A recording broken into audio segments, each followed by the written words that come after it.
Hello and welcome to this month's drawing tutorial. This month we're going to draw the portrait of this little boy. I don't know that we've drawn a little boy, at least not a young one like this before.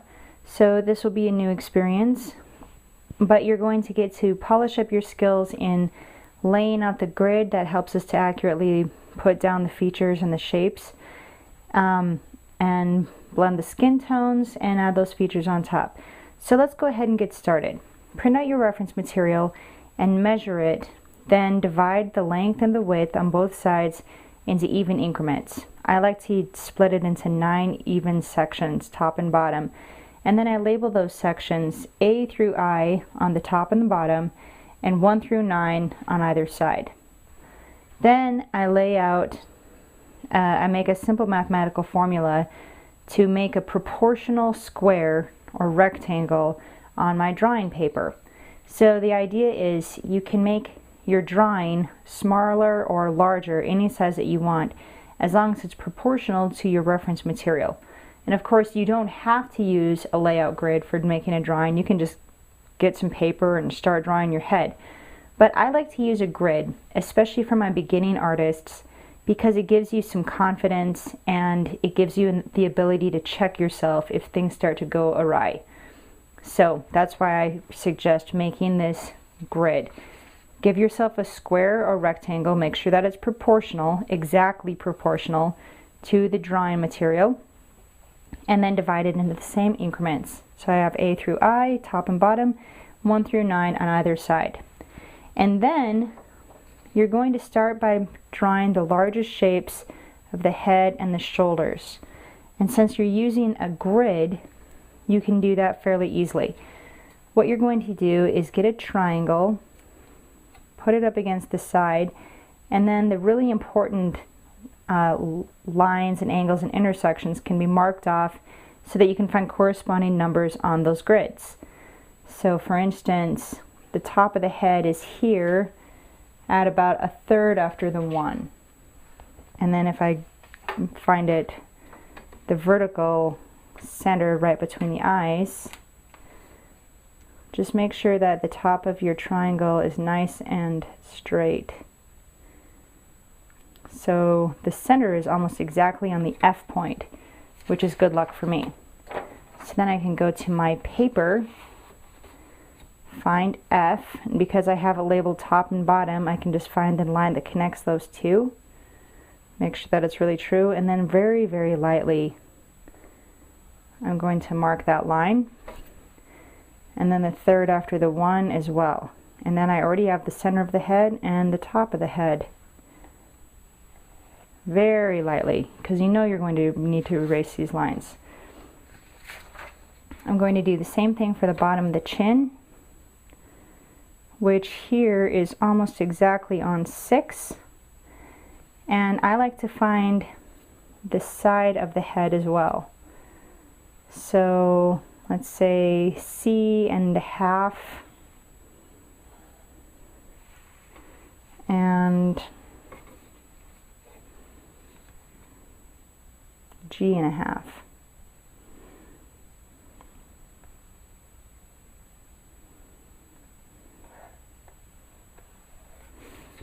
Then I mark the lines down on the paper so that I can see where that line falls for my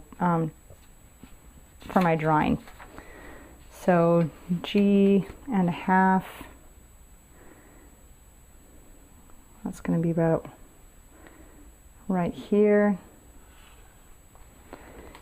and the C1/2, or right between the C and the D, however you want to think of it,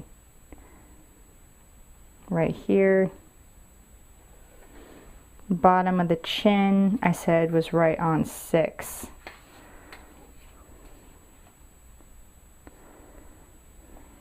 Boom. Okay. So with those major, with the with those major four lines found, and the middle of the eyes. Wow, my speaking today. So when I found those guidelines, I can just quickly go in and start to sketch in the shape of the head within those boundaries. I'm still holding the pencil at the back because I want these lines to be really light and sketchy. But because I know that this is the center, this is the bottom of the chin, and see how I can just pretty quickly go ahead and fill in some of these other, fill in these large shapes. And then because I've drawn this line all the way down, I can use this as a second guideline, so I know the head touches the line here, and then it starts to pull away from the line, and I have this nice negative shape to look at as well, right at about the 4 point. So the ears should be about here, and then I have this nice negative shape. Just remember to keep your lines very, very light at this juncture. And bottom of the ear here should be right at about the 5. And you don't always have to use the straight edge and make it really formal.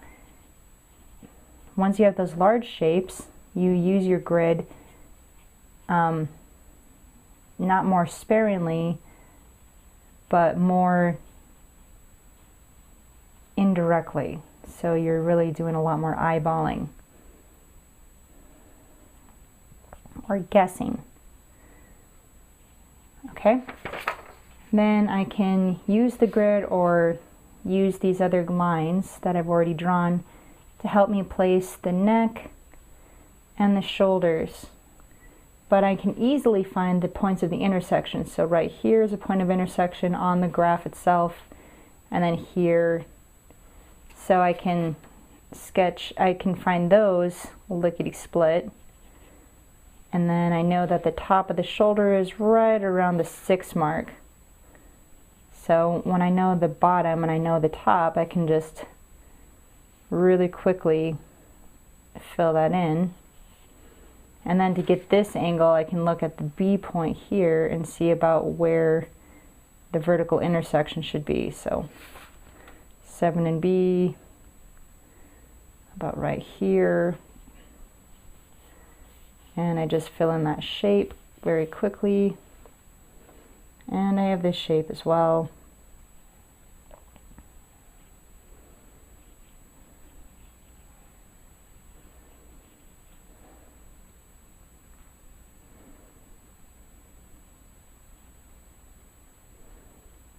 Okay.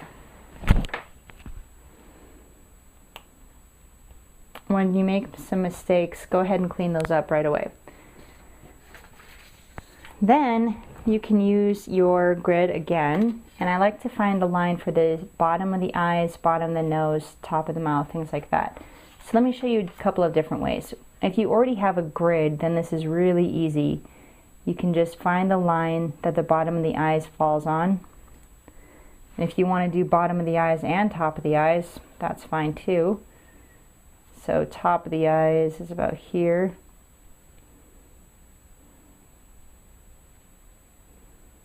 Just be very precise with this, especially if you're making an enlargement. Precision is really important. So it's just a jot under the 4 for the bottom of the eyes. Let's say about right here. And then the top of the eyes are a jot above the 4. Of course, jot isn't very precise, so just remember some other things too. The top of the eyes and the top of the ears are usually in alignment, at least pretty closely. And then the eyes can be used as measuring devices themselves. So once you know approximately where the eyes should go on the head, like this is the center of the, this is the center point between the 2 eyes, so let me make a couple of marks here. So let's say that this is 1 eye length,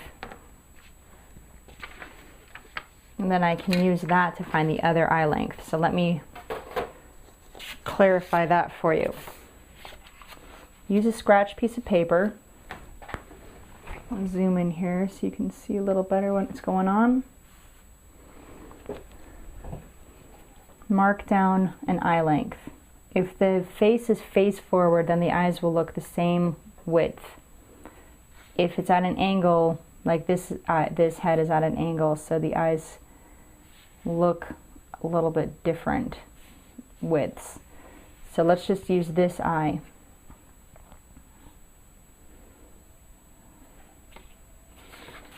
And from the bottom of the eye, it's an eye length to the bottom of the nose, and then it's another eye length to the bottom of the lip. Now his mouth is open and his eyes look like they're different widths because his head is at a slight tilt, tilted away from you. So the eye length system won't work as well for this picture, so we're going to have to work, so it's handy then that we have the grid. If you didn't make a grid and you're drawing a face that's tilted away, then you're just going to have to pay extra attention to the way things look and rely more on your ability to eyeball. And then your approximate proportions aren't going to change either. So let's say that this is the bottom of the nose. I'll extend that out. So I have a line a little bit above the 5. Then let me find the bottom of the upper lip.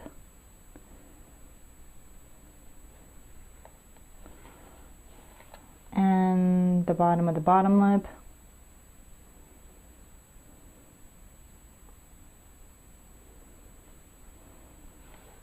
And then of course I know the bottom of the chin is on the 6. So I have those marked down. None of them are very exact. So then it's just going to take putting down my best guess on the sheet and then moving things around, which is another reason why we need to work really, really lightly at this stage. So about here, in terms of distance above the 5, I'm just guessing. This should be about the middle of, or the bottom of the nose. Bottom of the upper lip would then be about here. Bottom of the bottom lip would be about here. So then you have to step away and see, is there room for everything on the face? Yes, there is.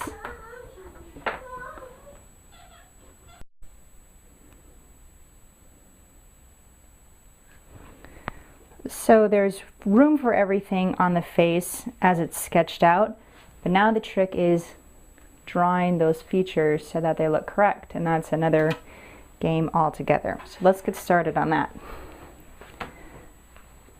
I know that I have boundaries for the eyes here.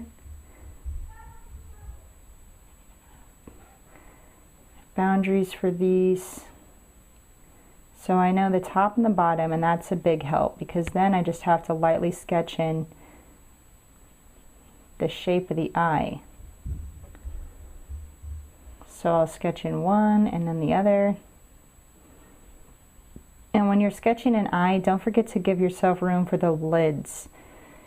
When you're making the measurements for the top and the bottom of the eye, you see my top of the eye here is the top of the eyelid. The bottom of the eyelid would be a little bit lower, and the bottom of the eye of the bottom of the eyelid. So when I'm drawing my eye, I don't want to touch that line because this is the top of the lid line, not the top of the eye line. And that's going to make more sense to you as you draw. You're going to understand immediately what I'm talking about.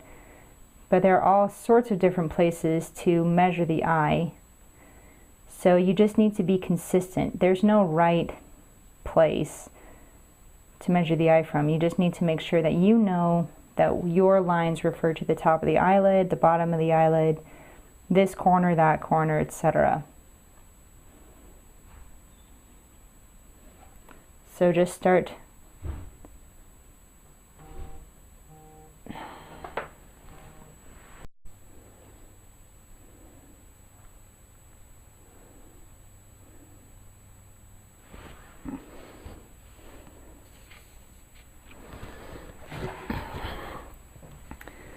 So once you have those boundaries in place, then you just start sketching the features really roughly.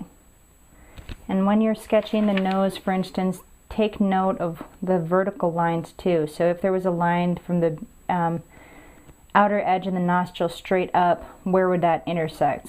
You can see it normally is the corner of the eye, the interior corner.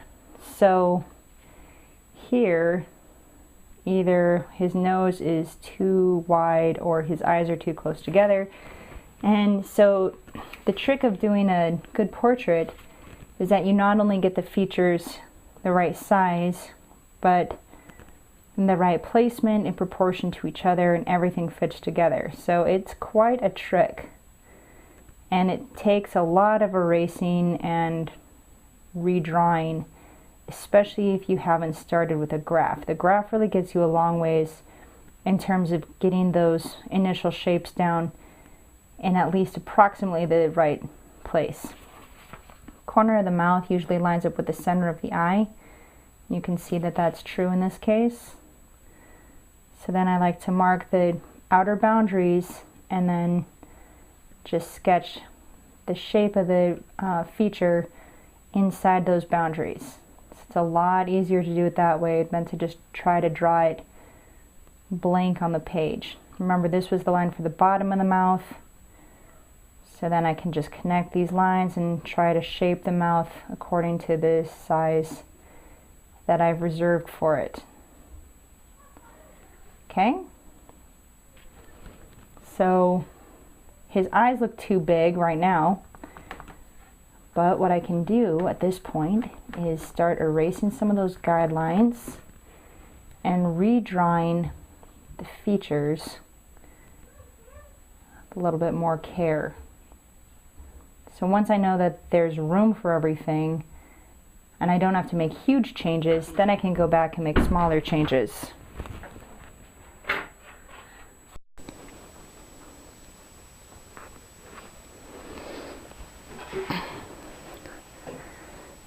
And then before I go and start changing the shape of the eyes and everything, I'm going to add a few more details and just see what I think, because it can be deceiving.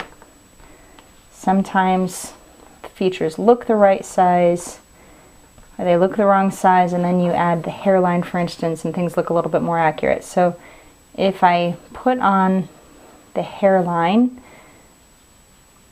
the natural tendency is for us to put the eyes too high on the head because of the hairline. The hair kind of, we tend to see this as the top of the head instead of this as the top of the head. So then we like to put our eyes this much higher. So we tend to think that the eyes would go like here. But actually eyeballs are right in the middle of the head. If you don't believe me, you can measure it when you have reference material or just using someone that you're looking at. Try to measure the space above and below the eyes, and it should be about equal. And then the eyebrows also make a huge difference. So once we place the eyebrows, that can help make the eyes look higher on the head as well. And with those two things done, the eyes start to look a little bit more correct. So now I'm just going through and I'm adding a few more details to these features to see how they look with a little bit more line work. And also going to start to, I didn't have a collar on the shirt, so I'm adding a few little details like that. Not too many details, so you don't want to specialize in the details until you know that your large shapes are correct, because it just means more things for you to erase and more wasted time. So you definitely don't want to do that. But now I have the head and the neck and the shoulders in place, so I'm just going back through and placing some of the details of the shirt and patterns, things like that, and seeing if I feel that all of the details together, he still looks pretty accurately drawn.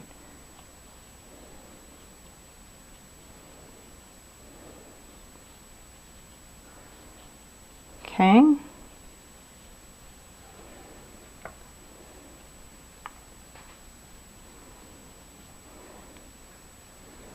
Yeah, that's looking pretty good. So then the next step is to erase all of the guidelines and redraw the features with just a little bit greater accuracy still.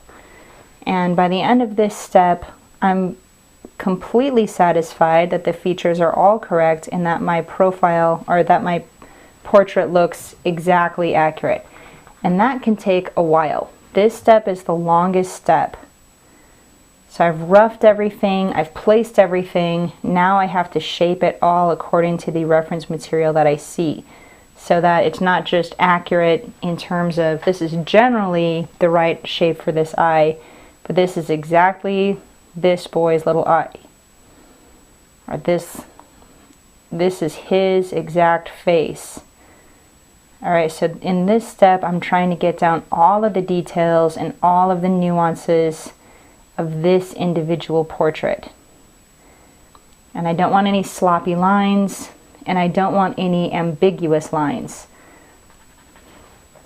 But that doesn't mean that I want everything outlined either, because just think of a face. You're not really outlined, you're three-dimensional, and the lines just take on the appearance of line work because of strong contrasts from light striking contours on the face. So where there's really steep distinctions between the up and the down side of a shape, you're going to get a really crisp, clean shadow, and that shadow takes on the appearance of a line. But that's not to say that there's actually a line on the face. So you don't want there to be lines on your drawing either. As much as possible, you're just trying to give the appearance of edges without drawing really strong lines. So in this stage still, you're very, very light on the line work. Your lines are all very easy to erase, very easy to change, and you're just getting those small details all together and as accurate as possible. So let me work on this off camera in this phase a little bit, just to save some time. All I'm doing is looking from my drawing to the reference, drawing from reference over and over and over and over again, adding all these little details. And then as soon as I'm satisfied, I'll come back to it and I'll show you how to start adding tone to your drawing.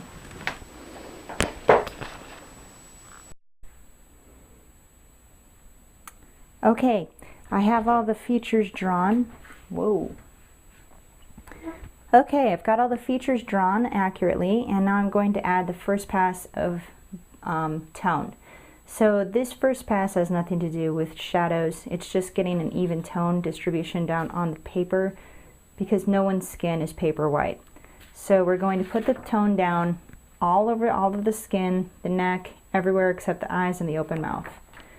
So I'm just going to start. I like to slant my paper first, and if you need, protect the rest of the paper as you do this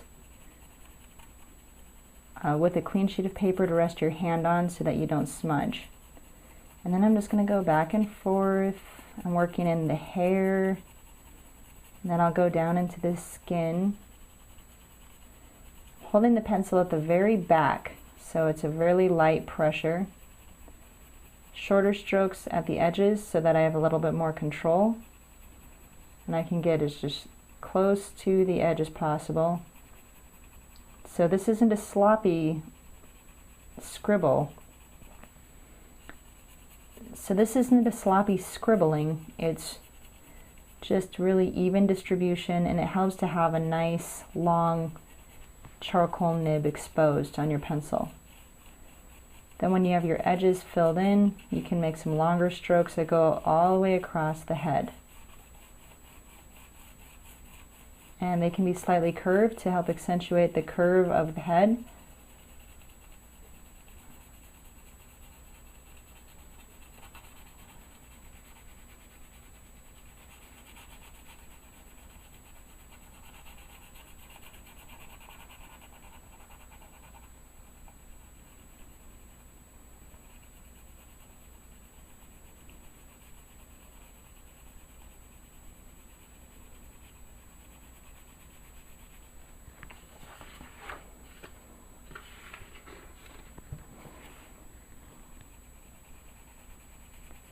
and you're not going very hard, and part of the reason is that you want to make it as easy to blend as possible, and also you don't want to cover up those lines. This was hard work to draw everything accurately, and you don't want to mess it all up for yourself now.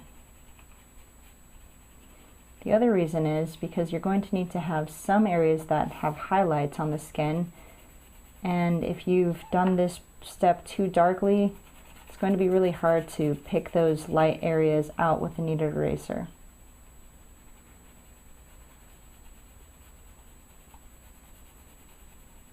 Now that's done.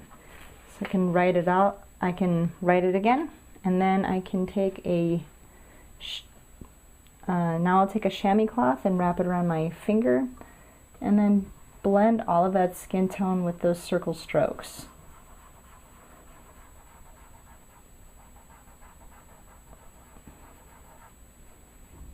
Now the chamois cloth is going to lighten everything up considerably,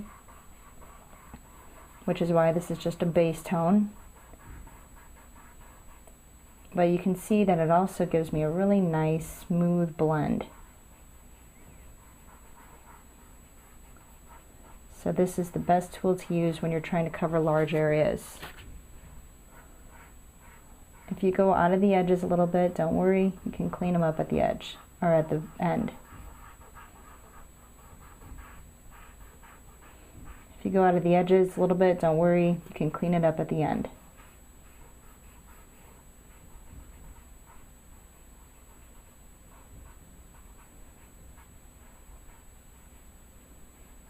Alright, now that's all blended. So I can go back, and there's some areas where the lines got a little bit washed out, so I'll just darken those up.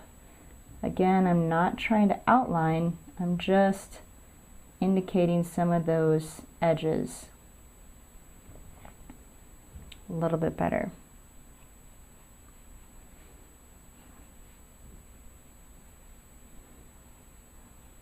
And then once I've done this, I can go back and I can start adding the shadow shapes.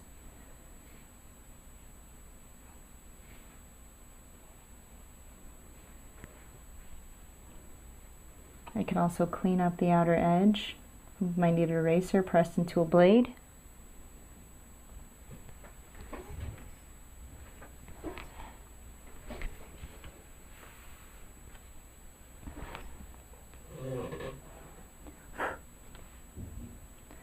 And I can add some tone to the darkest parts of the features, like the iris of the eyes and the pupils. I'm not necessarily going as dark as I need to go at the very end, but I'm going to work up the entire face at the same rate.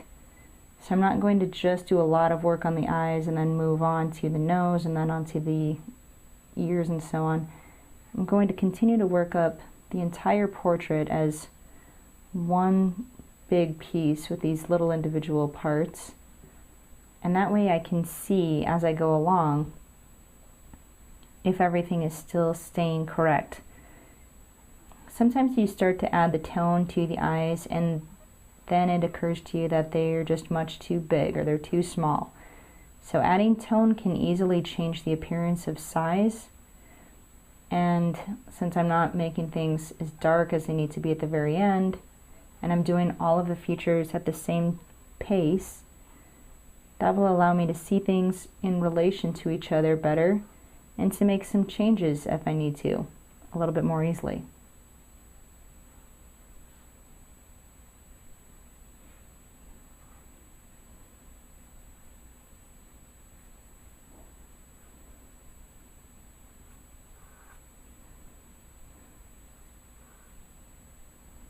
See how I use short strokes, so I'm just indicating those lines without over outlining.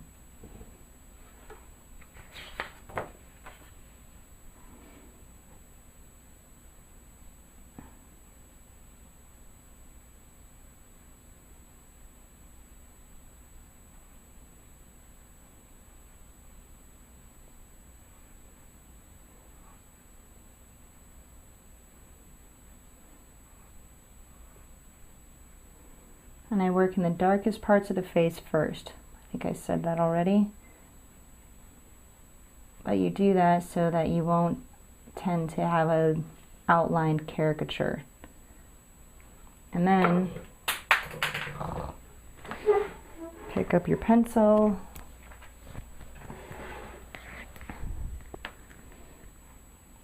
Redetermine that hairline.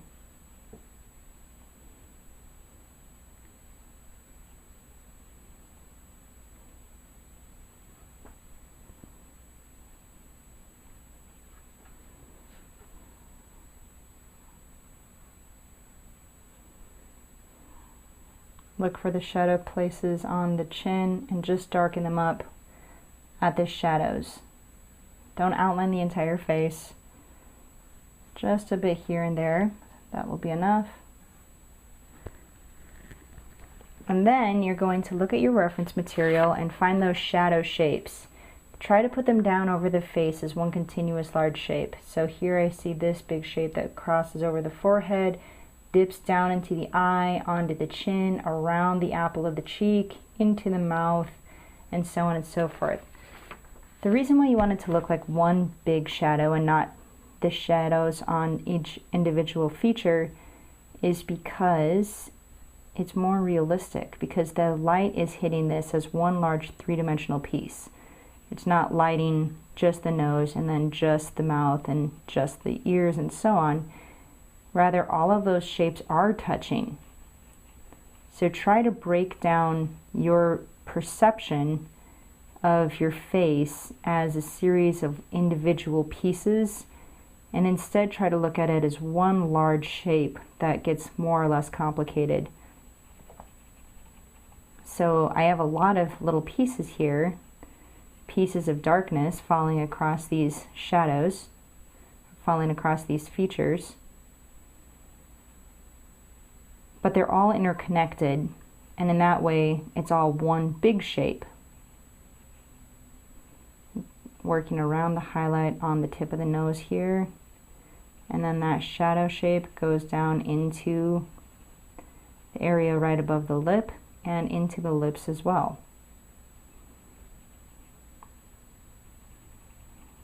I work in the darkness around the teeth and onto the bottom lip. And I have a shadow that goes onto the apple of the cheek, and then there's a little highlight and it goes onto the edge. I'm just getting this by looking at the reference material, and when you do enough portraits you'll start to see commonalities. The way that the light hits everyone's face is about the same. It makes about the same patterns of light and shadow. So you'll know generally where to put shadows after a while. But if you're just beginning, don't be afraid to rely on that reference material a lot. So I'm going to continue putting these shadow shapes down across the entire face.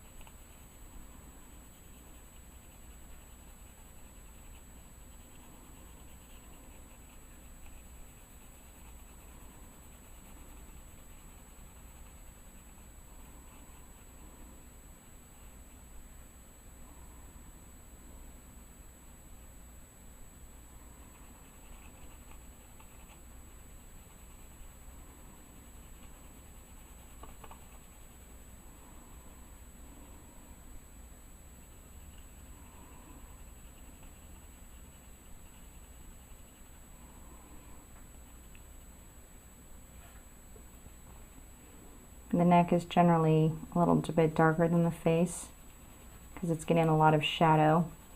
The chin hangs over the top and casts a shadow. Anyway though, once you have all of those shadow shapes in place, you're going to switch to a different blending tool, not the chamois, but a large stomp or tortillon. So I like to use a number 5 for this first stage. Always use the largest one you can for the area, and then you're just going to circle stroke to blend it smooth. use the largest one you can because you want there to be as few lines as possible. So reserve those small ones, the small stomps, for smaller features like the shadows and just the eye. But I'll show you that even with a large one, you can get a lot of detail because there's a tip and a broad side. And then you can even add shadows to delicate areas once you've blended and you have some tone on it. So into the corners of the eyes, for instance, I can just throw some tone in really quickly. So let me blend these shadows on the face, just using the circle strokes, and I'll be right back.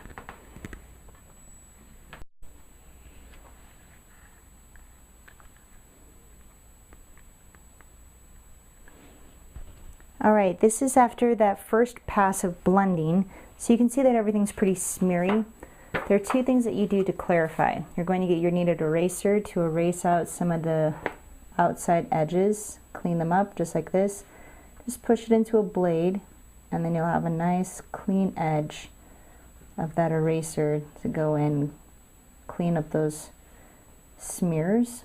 And then you're also going to use a sharp pencil and clarify some of the lines in the darkest part of the features again.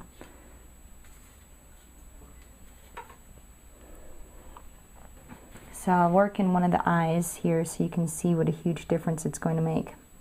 I'll just bring out a little bit of that shadow line in the eyelids,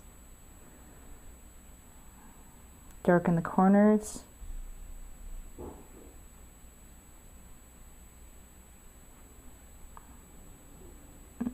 darken this upper line here so it looks more like eyelashes, and then I'm going to darken around the pupil, make it as round as you can, and then the highlight should be nice and crisp. Nice crisp highlight.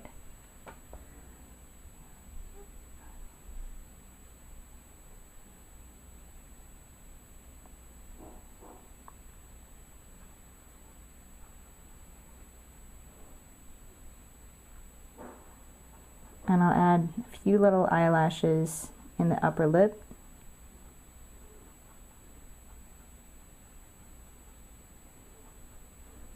And a few shorter ones that are more widely spaced in the lower lid.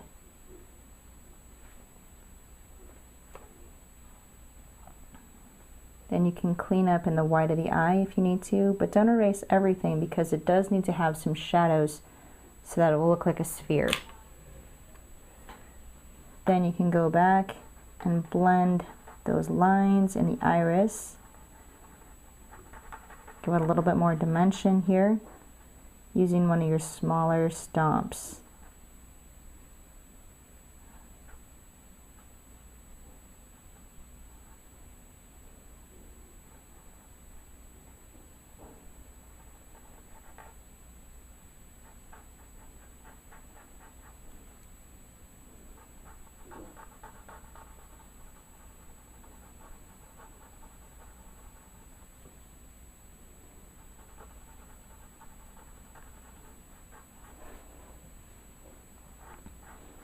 Just blend those lids.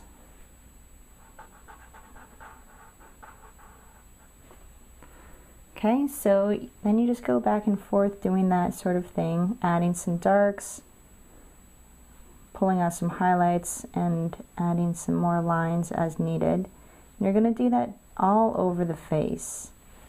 So I can do that sort of thing in the nose, add a little bit more dark around the outside of the nostril, really dark on the inside, and then pull out highlights above the nostril and on the tip of the nose. And then there's a little highlight right here on the bridge of the nose. So you're just looking at your reference material to get some of these, and you're also using what you know about human face. Especially useful if your reference material is a little bit muddy in places. It's just a natural part of printing things out. If you need to, you can always look at someone else's face too, and that helps. But just try to visualize what's going on structurally as you work too. So here's this nose. It's supposed to be high up here and then low as it curves under. So that's going to be getting less light, and it's going to be darker. Then the highlight is where the light is hitting it. So it's going to be a white shiny shape right here. You're also going to have a lighter path along the nostrils. Okay? And in the mouth, usually the upper lip is a little bit darker than the lower lip. You can start by darkening up the line, and then to add the teeth, I like to just carefully draw around the teeth, thinking more about making the shadow shapes. His teeth are really gappy, so it's not quite as difficult, but I do the center teeth first, and then I don't draw the lines between the teeth. I'm just drawing the lines on the outside so that I can know where to fill in with some more shadow.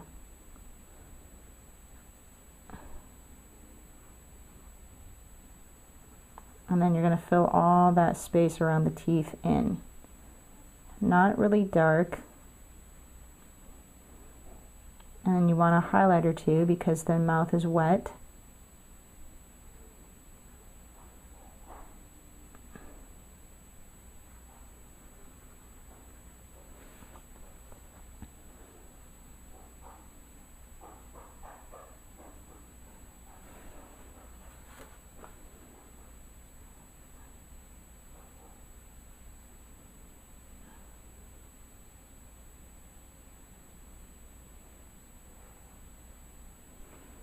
And you're just adding some lines to the corners of the mouth, like what you see on the drawing or on the reference material.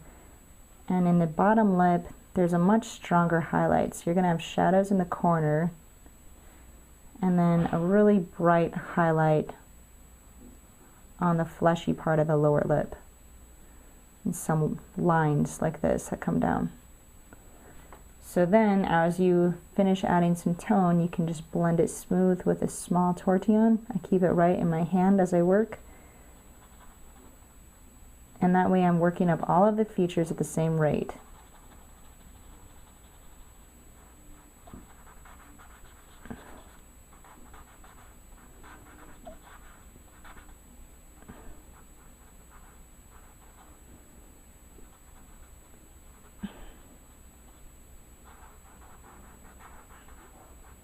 After adding some tone, I can pull out some more highlights and make those clean again if I need to with my kneaded eraser.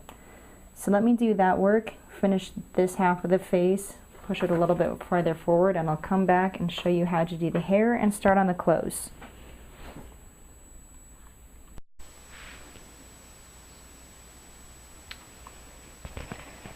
Okay, so I haven't actually done that much. I've only been working for about 10 minutes, but the face changes so much during this stage. I don't want to come back and have you think that I had done a whole lot without you knowing what to do. So this is really just what is going to happen to your drawing as well when you just blend a few more dark shadow shapes. So now I'm going to show you how to add some eyebrows. You're just using a sharp pencil and short strokes, working in the direction of the hair growth, and stop when you think that you've got just a few left to do. Stop and take a break so that they don't get too furry looking, and then we can add some hair, and that's going to change the face a lot because the hair is so dark. So I'm going to, you can't really see the hair growth, but I get the gist of it from what I can see. So I'm just going to kind of work with little curly dark strokes quite a bit of pressure and fill in the hair like this. So I'll wind up with an irregular texture that lends itself more to looking like hair, especially on the outside edge. On the inside, I'm going to fill it in just so it's nice and dark.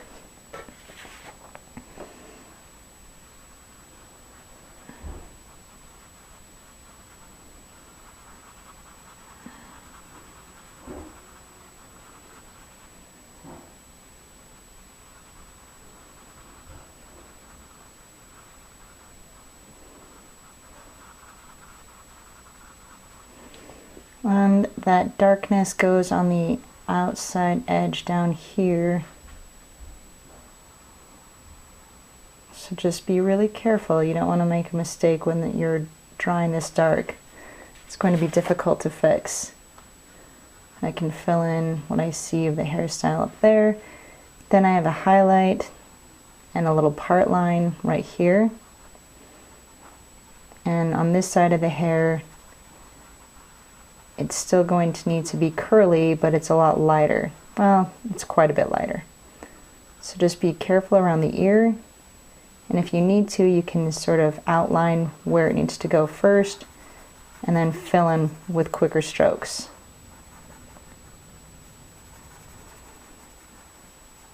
That way you don't accidentally fill in the wrong shape.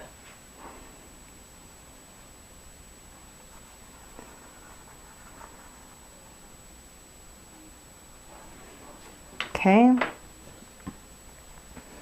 then you can blend, and instead of making it absolutely smooth when in the hair, I want a bit more irregularity, so I'm just going to sort of bounce my blending tool like this, and I have some patches at the end that are blended and some that aren't, and that's what I'm going for. So just having that really dark hair on the portrait makes it quite a bit different. I can add some additional darks in the face now that I've gotten that hair down, and that's going to change the appearance quite a bit too. So the eyebrows really change the way the face looks, and the hair will help you to determine if your shadows are dark enough. So when you put them down initially without that dark hair in place, they can tend to look overpowering, and suddenly your portrait goes from realism to a caricature almost.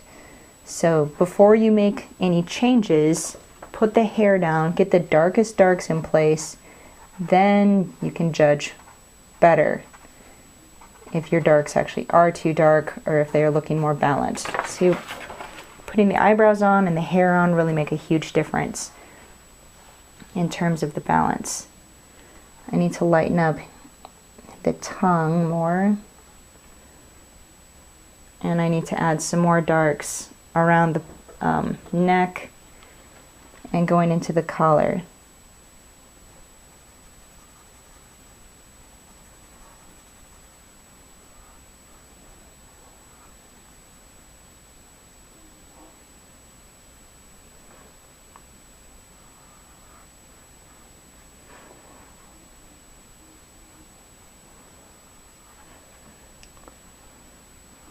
And then the top of the shirt collar here is nice and dark. Okay. So then I can start to draw the basic stripe pattern on the shirt. And if you're careful and you really draw what you see, you're going to add a lot of realism because it will look like those wrinkles are just like real cloth. So just take your time, draw all of these stripes, make them as close to what you see on your reference material as possible. And then you can just fill in, but let me draw them first. You see how I'm just taking my time and being really, really careful with these wrinkly stripes. Working on a basic striped shirt like this is a great way to help teach yourself how to draw clothing. And it's not too much detail. It's really just a perfect amount of detail, so you're not going to get lost Every stripe is a different color, so that's going to help you keep track as well.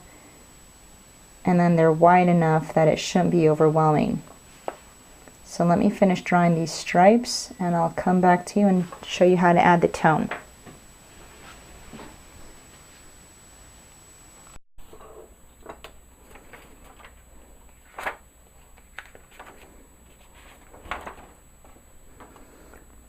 Okay, so I added the stripes and I added some darker shadows to the face, and I've been doing that same step that I talked about where you just use your kneaded eraser and a pencil and your blending stomp, just all in conjunction to lighten some areas and darken some lines and blend them out so they don't look like lines. So this is where we're at right now. Now on this side of the face, this reflected light is really important to making the head look round. And you can see how effective it is if you'll just do that. Pull out a shadow, or rather you can either darken a shadow or you can pull out a highlight, or you can do both to increase the contrast even more. So to determine what to do, just try darkening the shadow first, and if that doesn't give you enough contrast, then pull out your highlight, because you can darken and smooth a shadow and give it a more realistic look than trying to smoothly pull out an even highlight, which can be really difficult to do. So after drawing those stripes on the shirt, though, you're first going to think about the white shirt underneath the stripes and add tone there. So I'm going to really lightly add some tone over all of those stripe lines. And instead of adding a base tone to the shirt, I'm just going to add a base tone of shadow to the parts of the shirt that are in shadow. Working my way down like this. Since you're going to be working up against these borders of the picture, you can protect those. I'll use some blue painter's tape.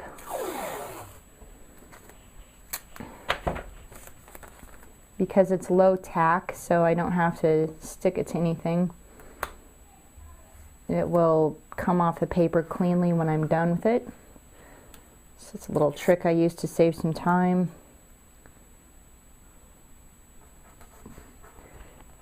There. Now I can go all the way down to the tape. And I'm working lightly so that I don't hide those stripe lines.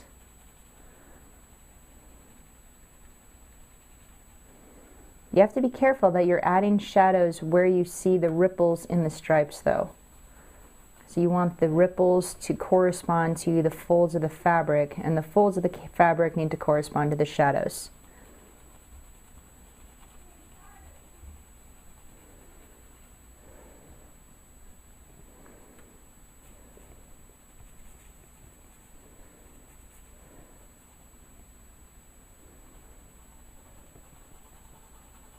And the sleeves and the body of the shirt are also bending, they're curved. So there's going to be some reflected light there too.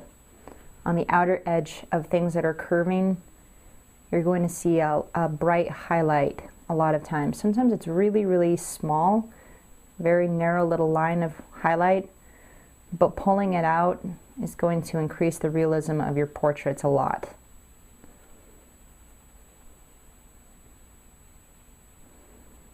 Okay, after you have put down a base tone, I'm going to use that chamois cloth again, wrap it around my finger, and then just, it's a white shirt, so the shadows don't need to be very dark, and they can be, the brights of the shirt can be paper white. So I'm just going to wipe those pretty clean, smooth out what I've got down here.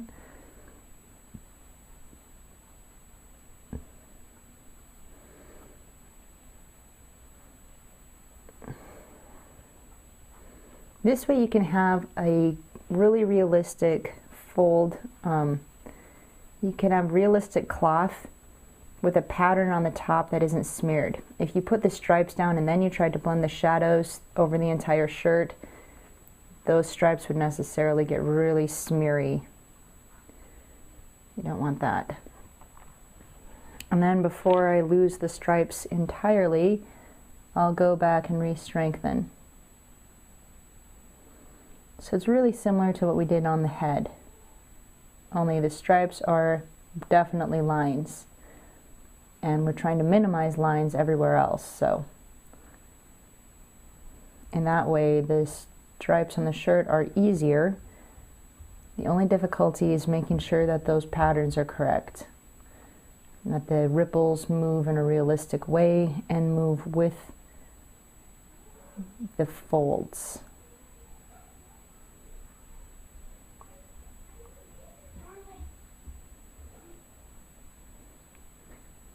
So now all that we have left to do is to add tone to the shadows. And these are different colors, but they're all pretty much the same tone.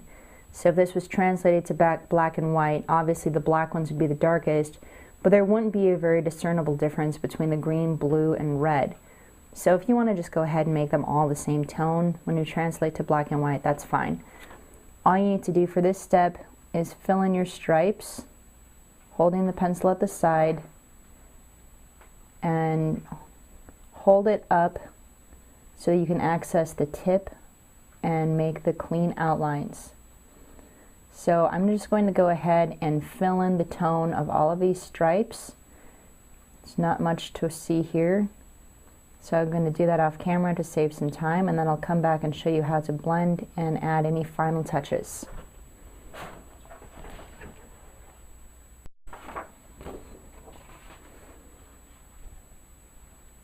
After filling in the tone on the stripes like this, use your small tortillon. Start at the top to reduce smearing. Protect the rest of the drawing with a clean sheet of paper, and then just take your time and circle strokes to fill in the tone and darken the stripes. If you get to messy places, use your kneaded eraser and just clean up the edges. You also might have some speckles around the darkest parts of the drawing, so just clean those up as you go. You really don't want to end up with a smudgy mess. So the best way to preserve your whites and to keep clean paper is to continually clean it as you draw. And protecting everything from your hand with another clean sheet of paper over the top will help, as will always working from the top to the bottom whenever you can, and from left to right if you're right-handed, and right to left if you're left-handed. So just try to keep your hand out of the work as much as possible. Back to the stripes now. So you see how you just use a small tortillon to fill in the tone. Then there are going to be places on the stripes where you want it to be a little bit light struck. So after blending, let me clean this up. Use your use your kneaded eraser, round it into a little ball on the tip, and then you can just blot out to lighten up some parts of the stripes. It may be really subtle, but taken as a whole, it's going to improve the realism and really help to sell it that this is a real shirt. Rippling and with shadows, and then the designs on the shirt need to follow the same shadow patterns. If you need to, you can also darken up some of the shadows on the right side here and blend those with a larger stomp so that you get a smoother approach and smoother tone.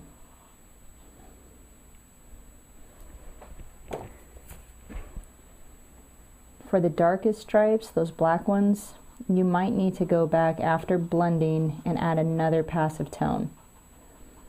So just take your time. And after blending, you might need to sharpen the edges. You can do that with your pencil. So you just sharpen the edges and then you can leave it be. Or if there are places where you need to You can sharpen the edges with the pencil and then blend out one side. So here on this stripe, this part of this stripe is falling into the shadow and this part isn't. So I'm going to lighten the highlight side. Do it here as well. And that will help it to look like the whole shirt, including the stripes, are being lifted out of shadow and dipping into shadow at different places. So just make sure that your stripes are consistent with the rest of the shadow patterns.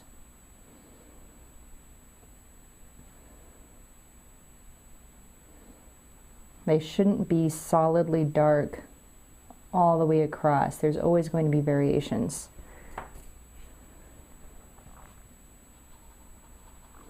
See how I just put down the tone? I smooth it with small circle strokes from the tortillon.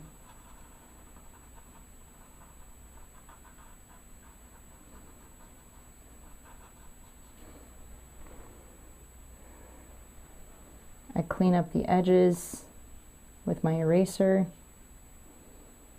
I lighten a bit of that stripe with the eraser as well.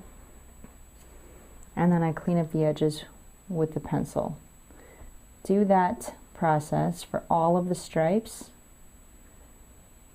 And then I'll come back after I've done it on film. And I will show you what the portrait looks like after those stripes have been completed.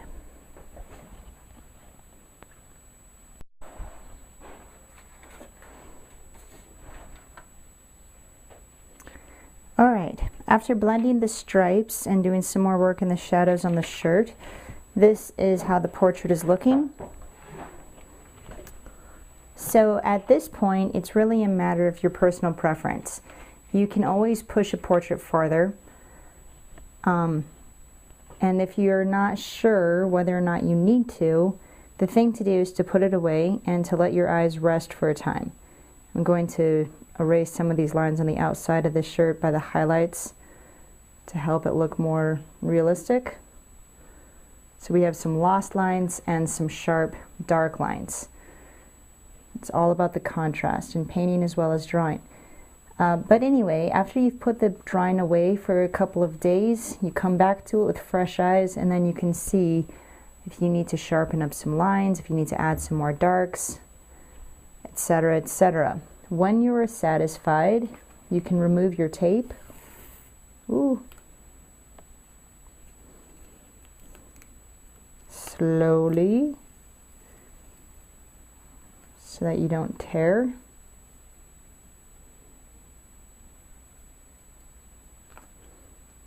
There must have been a little spot on the paper here.